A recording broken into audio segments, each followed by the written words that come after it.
Hi, and welcome to a new video of this MOOC. In this video, we are going to learn how to use Angular directives. An Angular directive is a feature that allows us to transform the DOM when rendering a template. And there are two types of directives in Angular. The first one, the structural directives, allows us, this kind of directive allows us to modify the DOM by adding, removing, or replacing elements. On the other hand, the attribute directives just modifies the appearance or the behavior of already existing elements. So let's see with detail the main directives we will use in our Angular applications, starting with the ng-if directive. Thanks to this one, we can add or remove an element from the DOM. But it's important to take into account that this actually removes the element and every child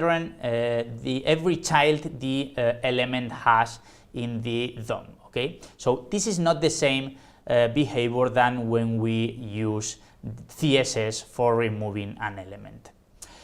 As you can see here, for instance, in this example, we are showing or removing this to-do detail component depending on the isActive property of the component. So when the value of isActive property is true, this component and all his children will be shown in the template. And when isActive property is false, the component will not be displayed. This notation is an Angular convention that allows us for using structural directives. And take into account that ng-if, ng-for, and all the directives we are going to use are included in the common module of Angular, so we have not to import any additional module in our application. The next directive that is very useful in our Angular applications is, of course, the ng-for. That repeats a block of HTML in the template.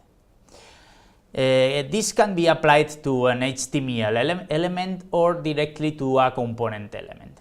We can see here, for instance, we have the property to-dos, that is an array that contains a list, a set of to-dos we want to deploy. And as you can see, using this format for ng-for, we are telling Angular to take each element of the to-dos array, store it in the local loop variable to-do, and making it available for each interaction. So using this format, using this expression, we are rendering a list of to-dos and passing the information of each of the to-dos included in the array to each element we are rendering. Of course, there are also other interesting things we can do with ng-for. For instance, it's very useful to have the index of the current element. So as you can see here in this expression, we are using the previous format, the previous format of the expression, but we are included here a second part in which we are making available the index of the current interaction. So we are here displaying the information about the to-do, but also we have the index of the specific to-do we are displaying. There are also useful attributes we can use. For instance, if the element we are displaying is the first one, is the last one in the array, and so on.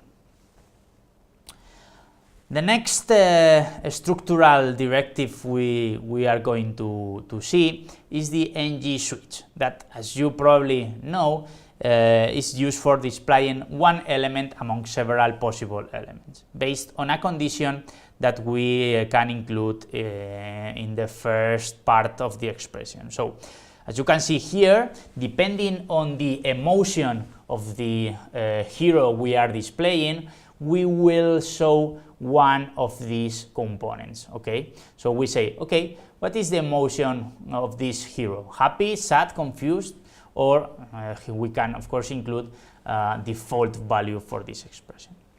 Take into account that ng-switch is not actually a structural directive, and this is why it is displayed, or it is written in this form using brackets. Okay, what the directive that it actually showing or removing a component in the DOM is the ng-switch case directive, and this is of course written as an structural directive. Let's go now to the important attribute directives we are going to use. The first one is the ng class directive that allows us to add or remove classes, TSS classes, to an element. You can see here how we can use it using a property binding in this format.